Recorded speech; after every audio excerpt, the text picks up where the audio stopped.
They never wanted ordinary vacations. While others chased sun-soaked beaches or neon cities, Adam and Claire hunted for the forgotten, the haunted, the cursed. They sought places where legends were buried in moss, and time stood still. It was Claire who first found it, buried deep in an obscure forum post titled "Places Where the Sea Still Speaks." A grainy black and white photograph. A lighthouse, crooked and sharp against a stormy horizon. A name scratched into the post like an afterthought. Eldmore. Just below it, a single line of text. When the tide calls, you walk. You don't run, you don't scream, you walk. Home. Claire stared at the photo for a long time. Then she whispered, almost reverently, "This is it." The journey was long. Highways dissolved into cracked roads, which became gravel, then dirt, then nothing. Locals in nearby towns shook their heads when they asked for directions.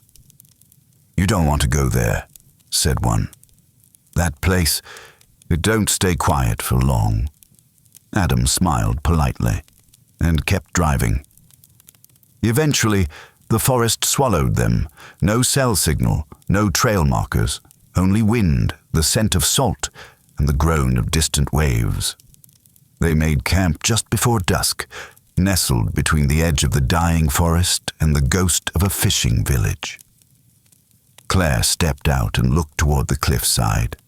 There it stood, the lighthouse, a jagged silhouette, like a black tooth breaking the horizon. Its top shrouded in mist, its base wrapped in silence. They spent their first day exploring the remains of Eldmore. Time had devoured it. Boats rotted in the mud like skeletons of whales. Collapsed cottages leaned into each other for support. The church bell tower stood cracked and crooked, as if ashamed to call out anymore. Claire felt it almost immediately. This wasn't just abandonment, it was exile. No birds nested here, no animals stirred in the underbrush. Even the air felt wrong, too still, too heavy. That night, the dreams began, the same for both of them. They never discussed them, but their eyes said enough over cold morning coffee. The lighthouse, but not ruined, whole, towering, glowing from within with an impossible blue light. Figures moved behind its windows. Faces they almost recognized, but couldn't name. And then came the voice, a whisper that slid beneath their thoughts like a tide under ice, calling, always calling. By the third night, Claire awoke before sunrise. Gasping, she stared at Adam across the tent. "I felt it," she said. "The tide is coming today. We have to go to the lighthouse." He didn't argue. He only nodded. They arrived by noon. Up close, the lighthouse was even more imposing. Its paint had peeled to nothing. Its iron railings rusted into jagged teeth. A gaping door stood at the base, open, as if expecting them. Inside, darkness and dust. But there was structure. Rusted stairs coiled like a spine, winding toward the beacon chamber above. They climbed slowly, every step groaning under their weight, as if warning them to turn back. The top chamber welcomed them with a 360-degree view of the sea, and the storm clouds forming at the edges of the sky. They laid out their sleeping bags, lit a small lantern, ate in silence, and waited. That night, the wind came. Long, low, like a breath held too long. Claire stirred in her sleep. The lantern had gone out. Adam?" she whispered into the dark. No response. She stood, heart thudding. The tower was silent, but not still. From below, faint footsteps, soft, deliberate, too steady to be human. Then, a voice. "Claire, do you hear it?" It was Adam's voice, but flat, hollow, like it echoed from somewhere, far beneath the waves. She rushed to the stairwell. There, his silhouette, descending slowly, one step at a time, his body rigid, his head slightly tilted. "Adam," she called. He didn't look back. He only said, calmly, dreamlike, "He's calling. I have to go. I have to see." Claire ran, grabbed his arm. His body jolted, and then, with inhuman force, he pushed her away. She hit the wall, dazed. When she looked up, he was gone. She chased after him, down, down, down. But when she burst out of the lighthouse, the world had changed. The storm was already here. The path was gone, swallowed by black water. Wind howled like voices crying through the trees. Rain slapped her skin like claws. But there was no sign of Adam, no figure, no footprints, only the crashing of waves and the rising sea. "Adam!" she screamed. Only the ocean answered. The sea did not sleep. By dawn, the storm had not relented. Waves crashed against the cliffs like a drum beat from something ancient, something patient, and Claire was alone. She stood at the edge of the lighthouse entrance, drenched, trembling. There was no path back through the forest, only water. The earth had drowned. She screamed again. Adam's name tore through her throat, hoarse, desperate. No answer. Only the wind, only the sea. She retreated inside. The lighthouse swallowed her, its door creaking shut with a sound too final to be accidental. That night, it returned. Not Adam, not truly. Just a knock. 3 times. Then his voice, "Claire, open the door." She froze. Her heart felt like it might tear itself in 2. "Adam," she whispered. "I'm here. It's okay. I'm back." The voice was perfect, every syllable familiar, every note of comfort tuned to pierce her defenses. But something was wrong. There was no water in his tone. No struggle, no urgency. Just calm. Too calm. "He showed me everything, Claire. I understand now." She pressed her back against the door. Her eyes flooded. No, this isn't real. It's more real than anything else. You'll see. Just open it. Come down with me." She didn't, and when she whispered, "I can't," the voice didn't protest. It only sighed and said, "I'll wait." Morning never came properly. The sky above remained a sheet of dull grey. Time hung, sluggish, undefined. Claire rationed what little food they'd brought. Dried fruit, a can of beans, stale water, but hunger gnawed anyway, not just in her belly, but in her soul. Each hour dragged her deeper into the lighthouse's bones, where memories blurred and the air grew colder. Sometimes she saw shapes from the corners of her vision, flickers of movement, the suggestion of a face, watching her from the misted glass. She stopped trusting reflections, especially her own. On the second night, the knock came again, only once. Then, silence, until she heard footsteps, not on the stairs, above her. Impossible. She'd locked the only entrance to the lantern room. She stared up at the ceiling and felt it breathe. A shadow passed over the windows. Something tall. Too tall. "Claire," the voice whispered again. Not from outside the door, but from behind her eyes. She screamed, collapsed, curled into herself, and in that moment, something else screamed with her. far below. From the black mouth of the lighthouse's foundation, she stopped sleeping, stopped dreaming. Time disintegrated. She found her hands bleeding, her fingernails worn down. She didn't remember why. Sometimes she found messages scratched into the stone walls, not in her handwriting, but using her words. "He's waiting. You promised. He lives in the water now." She started talking to the walls, to the stairs, to the sea.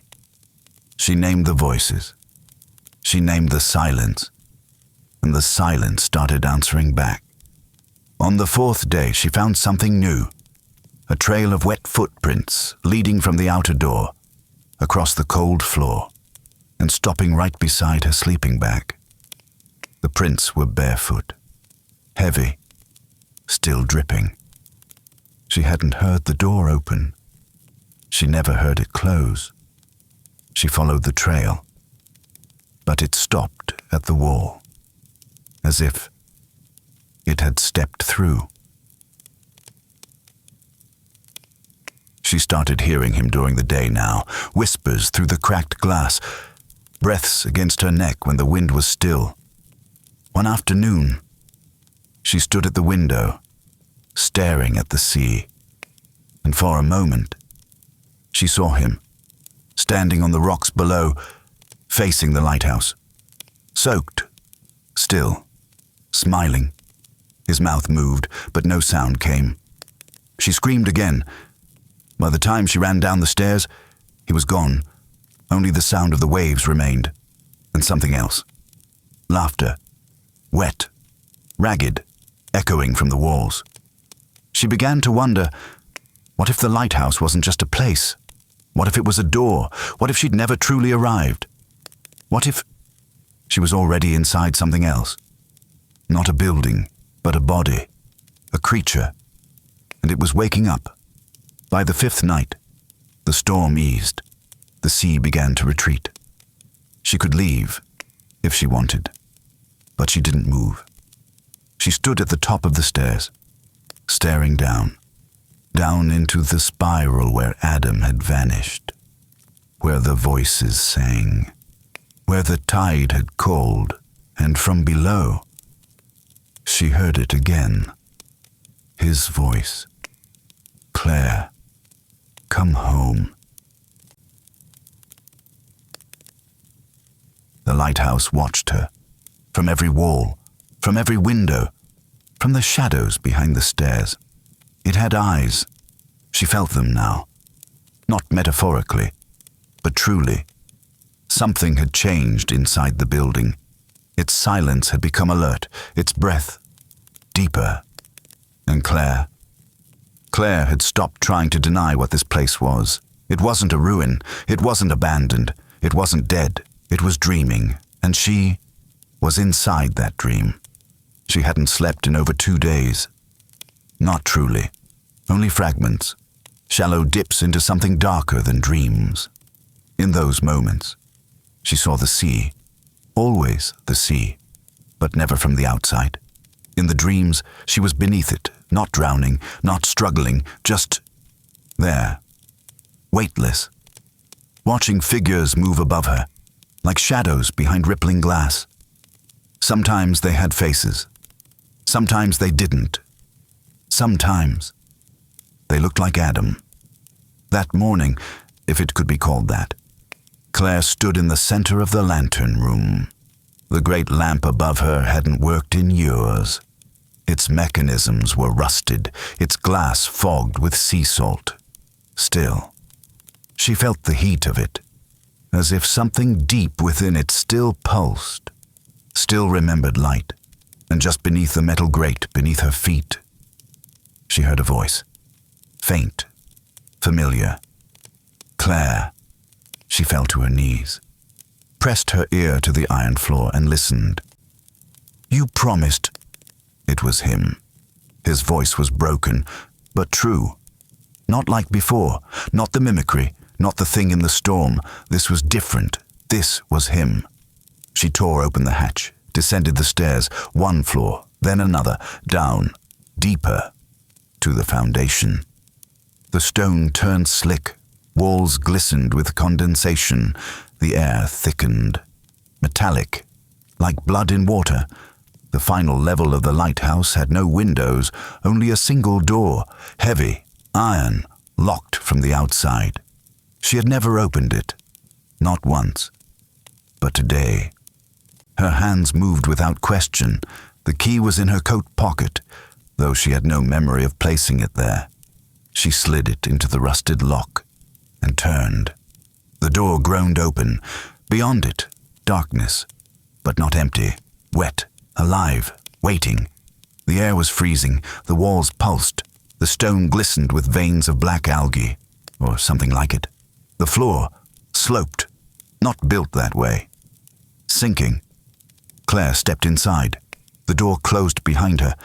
At the far end of the chamber, a well, old, cracked, carved into the center of the floor. No rope, no bucket, just a hole. And from that hole came his voice. "Claire," she dropped to her knees. "Adam," she whispered. Silence. Then, "You followed." But the voice wasn't his anymore. It was deeper and layered, a chorus of echoes, like hundreds of mouths, using his breath. "You came back to the mouth." Claire crawled to the edge of the well, peered into it. Blackness, liquid, but not water. It shimmered like ink, but swirled with movement, shapes trying to rise, and far below, a face, his face, looking up. "Come home," she screamed, fell backward. The face moved with her, rising, climbing the inside of the well, not swimming, not human. It wasn't him, not anymore. She ran, back up the stairs. Slamming the hatch closed, she locked it, nailed it, blocked it with broken furniture. Her body trembled, her mind fractured. But the whispers, they followed her. Not through the door, through the walls, through the lighthouse itself. "You saw him. He called you." You answered. Night came again, or at least the illusion of it. The sky darkened, the sea turned black, and Claire sat, wrapped in a blanket, staring at nothing. Then she looked up and realized something had changed. The lantern, it was lit, burning, a pale green light, rotating, slow, like a blind eye turning toward her.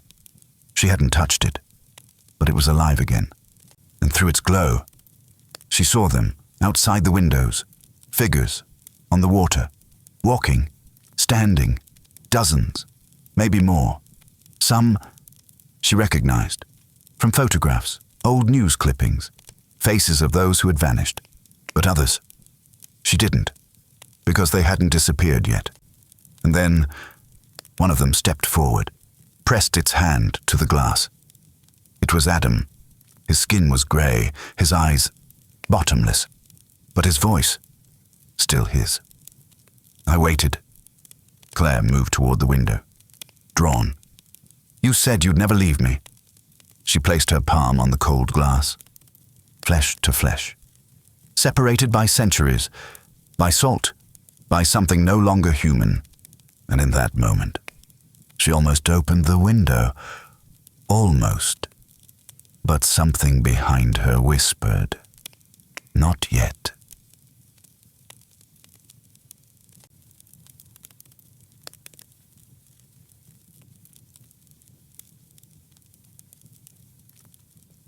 The light never stopped spinning, round and round, bathing the room in sickly green, each pass like a heartbeat, or a clock counting down. Claire hadn't slept in days. Sleep had become a memory, a cruel echo of something that used to matter. Now, there was only the sea, and the voice, his voice, Adam's, but not. She sat in the lantern room, wrapped in layers of damp fabric, eyes hollow, and every night he returned, sometimes outside the glass, sometimes behind her. She never turned to look anymore. She knew what she'd see, the outline of him, but stretched. Wrong. Too tall, too still, too familiar. That morning, if it was morning, she awoke to find the glass of the lighthouse broken. Just a single pane, shattered inward, like something had reached through. No blood, no footprints, but the salt water on the floor was fresh and still warm. Claire stood at the edge of the broken window and stared at the ocean below. It was calm now, unnaturally so, a stillness that felt deliberate, like the sea was holding its breath, watching her, inviting. She whispered, "What do you want?" The wind answered with silence. Then, the light stopped turning. The room fell dark, except for the pulsing green at its core. And from below, from beneath the foundation, she heard it again. The voice. "You do. You always did." She climbed the stairs again, but this time, down past the sleeping bag, past the floor where the door creaked in her dreams, back to the iron door, the one she'd locked, boarded, forgotten. But it was open now, wide open. Darkness spilled from it, thick as smoke, as cold as the deep. Claire stepped inside. The chamber had changed. The walls were slick with growth, black tendrils that pulsed in rhythm. The well at the center had widened. It wasn't stone anymore. It pulsed, like skin. The room smelled of brine and decay, and something older than rot. She approached. The surface of the water, if it was water, shimmered like oil. And in its reflection, she saw herself, but not as she was now, not tired, not broken. She saw the version of herself that had never left. And next to her, Adam, whole, smiling, waiting. "Come home," the voice said again.